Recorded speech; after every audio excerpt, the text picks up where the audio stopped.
Queridos hermanos, en este curso sobre teología espiritual, hoy quiero que empecemos a caminar. Y bueno, lo primero es un aspecto que se llama aspecto negativo, y que es la lucha contra el pecado mortal, contra el pecado venial y contra las imperfecciones, la lucha contra las tentaciones del demonio, del mundo, de la carne. Vamos a ir viendo todos esos aspectos, pero les decía, ¿no es cierto?, que la teología espiritual tiene un aspecto negativo de lucha, que sería lo ascético, lo que nosotros hacemos por acercarnos a ese ideal del bien, y por otra parte tiene un aspecto místico, que es lo que Dios hace por transformarnos. Evidentemente lo que nosotros hacemos es así de pequeño y lo que Dios hace es enorme, y, pero también es lo que está en nuestras manos. Lo que tenemos que hacer son como los 5 panes y los 2 pescados que puso ese chiquito en la multiplicación de los panes para que después coman 5.000 personas, sin contar mujeres y niños. Entonces, evidentemente lo que nosotros hacemos de esfuerzo es chiquitito, pero es una parte que tenemos que hacer porque es la parte que nos corresponde, ¿no? Es como si un doctor nos dijera, bueno, yo te voy a curar, pero vos tenés que dejar de fumar o tenés que comer menos o lo que fuera. Bueno, el don de la salud nos lo va a dar el médico, y este médico con mayúsculas y esa salud con mayúscula, que es la gracia, pero el no fumar o el comer menos, es decir, esa cosita que tenemos que poner de nuestra parte, tenemos que hacerla nosotros. ¿Por qué lucha? Vieron que mucho hoy se dice como dejate llevar, ¿no es cierto? Es decir, si tenés ganas de hacer, hacelo, si te gusta, pero está bien, ¿no?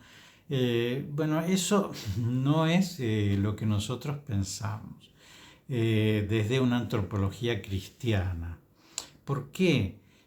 Porque eso le podríamos decir a muchas cosas. Es decir, una planta que quiere ir para allá porque hay más sol, hay que dejarla porque está buscando el sol que le hace bien. Y estira las raíces para un lado porque hay más agua o hay más minerales. Bueno, hay que dejarla que deje las raíces para ese lado porque le va a ir bien a la planta. Está buscando desde su propio apetito, desde su propio instinto, aquellas cosas que le hacen bien, que necesita el sol para hacer la fotosíntesis, el agua y los minerales para nutrirse. Los hombres, sin embargo, deseamos cosas que no siempre nos hacen bien. No son deseos profundos, porque nuestros deseos profundos siempre son buenos, pero son deseos superficiales. Esos deseos superficiales nosotros los llamamos veleidades, que son como voluntades, pero voluntades superficiales, egoístas, cambiantes, que una vez que se satisfacen ya están buscando otra cosa para satisfacerse, son fluctuantes, son cambiantes. Bueno, ¿qué pasa? ¿Por qué no podemos entonces, si tengo ganas, porque hace calor, prendo el ventilador, porque hace frío, prendo la estufa, si tengo ganas de tener sexo, tengo sexo, si tengo ganas de comer, como? ¿Por qué no tengo que hacer esas cosas? Bueno, ya hay cosas en estos mismos ejemplos, ¿no? Que les digo que tengo ganas de comer, como. Bueno, todos sabemos que esos dos bienes deleitables, que la comida, comido en exceso nos hace mal, y entonces, y sobre todo las cosas muy sabrosas, muy de manteca, muy de dulces o lo que fuera, bueno, nos producen enfermedades, y entonces ya nos damos cuenta que hay algo en nuestro apetito que no funciona bien.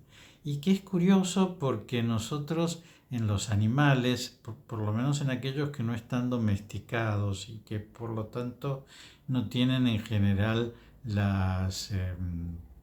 los vicios que nosotros tenemos y que se los transmitimos al domesticarlos, nos damos cuenta que en general los animales comen lo que tienen que comer, beben lo que tienen que beber.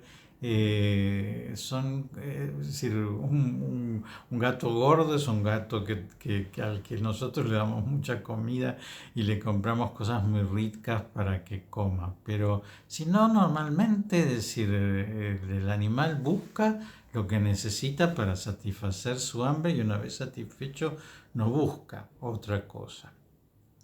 Bueno, entonces, ¿cómo llamamos esto? Bueno, llamamos a esto pecado original.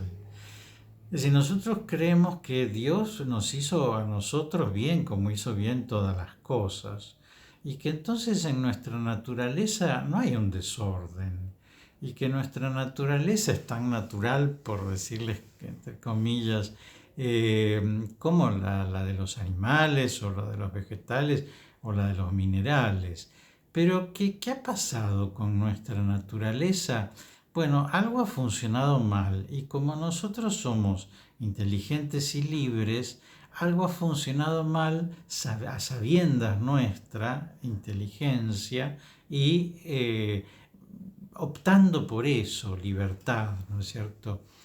Bueno, es eso que nosotros hicimos mal, sabiendo que estaba mal y queriendo aún así hacerlo, lo llamamos pecado original y en el Génesis tiene un relato que lleva 3 capítulos, que es bastante poco, porque en pocos capítulos, Génesis tiene más de 50 capítulos, en pocos capítulos tiene que describirnos ni más ni menos que la creación del hombre, toda la creación del universo entero, el pecado del hombre y los castigos al pecado del hombre. Bueno, ¿qué pasa con los castigos al pecado del hombre? Es decir, Dios nos castigó porque nosotros nos enojamos con Él y entonces Él se enojó con nosotros, como pasaría con un amigo. No, en realidad eso es pensar que Dios tiene sentimientos mezquinos como tenemos nosotros. Es decir, los castigos son más bien consecuencias del pecado original.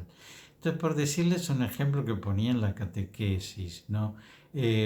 Si mi mamá me dice no comas dulce de leche porque te va a hacer bien, te va a hacer mal, perdón, eh, entonces si yo transgredo eso que me dijo mi mamá buscando mi bien y como dulce de leche, si después entonces mi mamá me dice, por haber comido dulce de leche este sábado no vas a salir, eso es un castigo.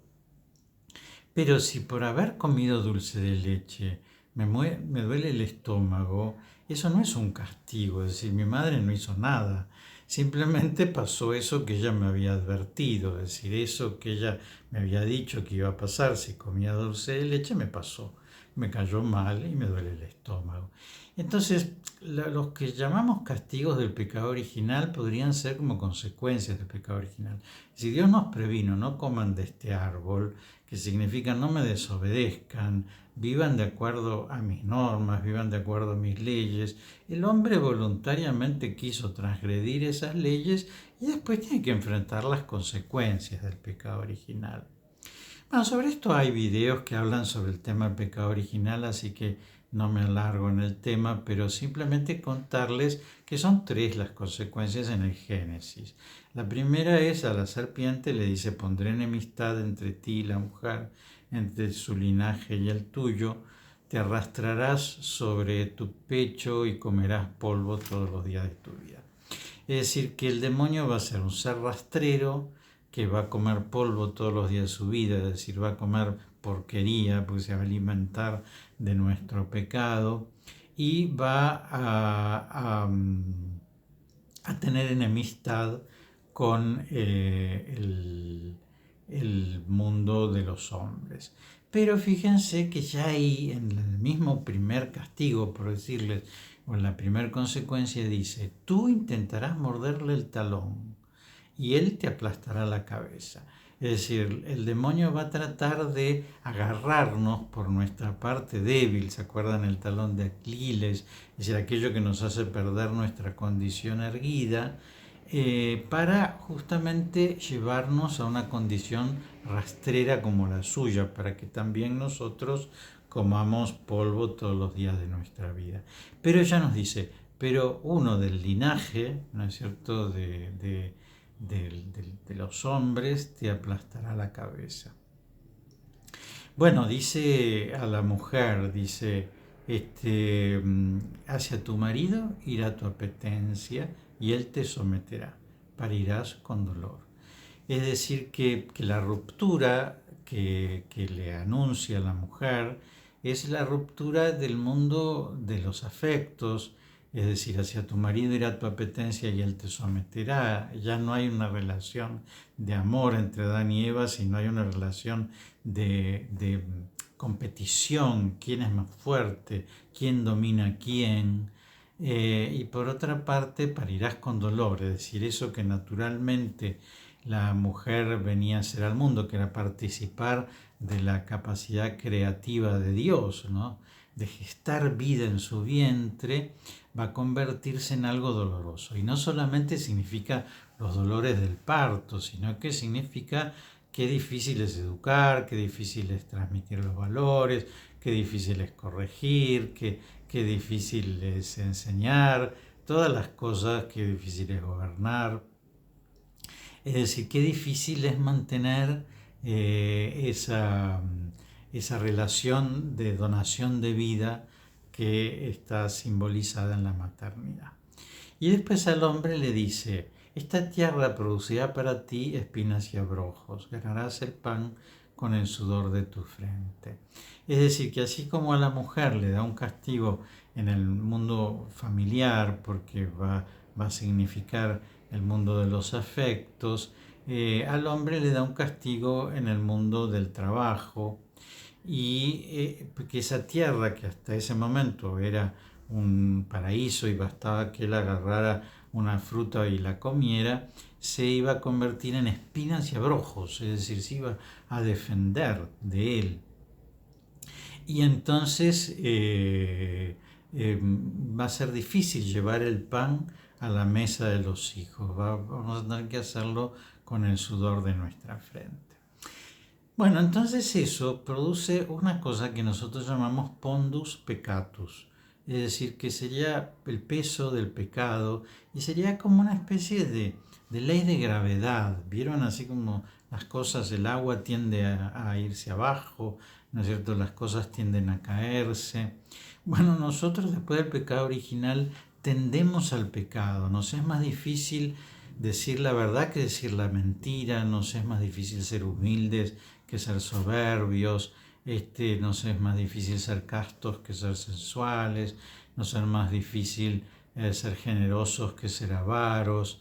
Es decir, que vamos a tener como una especie de ley de gravedad que nos lleva al mal. Entonces esto que escuchamos tantas veces, no, deja que haga lo que quiera, bueno, en realidad no es así. Si hacemos lo que queremos, estamos en el horno, porque todos, ¿no? Es decir, incluso las personas que luchan por el bien, es decir, si hacemos lo que queremos, nosotros no vamos a llevar una vida virtuosa. Y nosotros tenemos que luchar contra nuestro egoísmo, contra nuestra avaricia, contra nuestra impaciencia. Cada uno de nosotros tiene un pondus peccatus un poquito particular, es decir, a algunos les resulta más difícil un aspecto, a otro le resulta más difícil otro. El que está bien en un aspecto se encarga de juzgar al que está mal en ese mismo aspecto porque se siente superior y no se da cuenta que quizás en otro aspecto él es el inferior y el otro es el que está por encima de él. Es decir, que sin lucha no hay una vida espiritual, no hay una vida sobrenatural, no hay una vida intelectual, ¿no es cierto? Porque si nos pasamos jugando a los jueguitos todo el día y difícilmente vamos a aprender muchas cosas, leer, estudiar, trabajar, esforzarnos supone lucha. Y por eso la palabra lucha, que parece algo malo, en realidad, según lo que estemos luchando, ¿no? Pero esa idea así de del que corre y llega a ganar la corona, ¿no es cierto? ¿No? Porque llega primero en la carrera, ¿no? Porque se esforzó más. Bueno, eso lo vemos en todos los aspectos. Y una mamá que llora el bebé y no se levanta para darle de mamar porque dice tengo sueño, hace mal, ¿no es cierto? Y un papá que no se suda para llevarle la comida a la mesa de los hijos, hace mal. Y un profesor que falta y que no le pone las faltas a los alumnos porque total da lo mismo, hace mal. Es decir, nosotros tenemos que esforzarnos y la lucha es para justamente crecer y para que no nos dominen aquellos aspectos negativos de nuestra vida, sino al contrario, ¿no? Para que triunfe en nosotros nuestro conocimiento, que conozcamos lo que es la verdad, que conozcamos lo que nos conviene y para que triunfe nuestra voluntad, es decir, que nuestra voluntad no elija el mal, sino que elija el bien. Entonces este aspecto de lucha, bueno, lo primero que tenemos que hacer si queremos seguir este curso es entender que si hacemos la plancha nos caemos por la catarata, ¿no es cierto? Es decir, nos lleva la corriente y cada vez vamos a estar más abajo porque el agua va para abajo y nosotros nos vamos a caer. Entonces que remar contra la corriente, que es la vida espiritual, ¿no es cierto? Es decir, luchar contra nuestro pecado, contra nuestro pondus peccatus, bueno, significa lucha. Y por eso lo primero que tenemos que hacer en esta charla de hoy es entender que lucha no significa algo malo, que decirnos que no a nosotros mismos supone algo maravilloso que podemos hacer los hombres, que es con nuestra inteligencia darnos cuenta, pero qué horror, ¿no es cierto? Yo no quiero esto, y con nuestra voluntad oponernos a eso que nos está tentando y decir, no, bueno, a ver, no lo voy a hacer esto otro.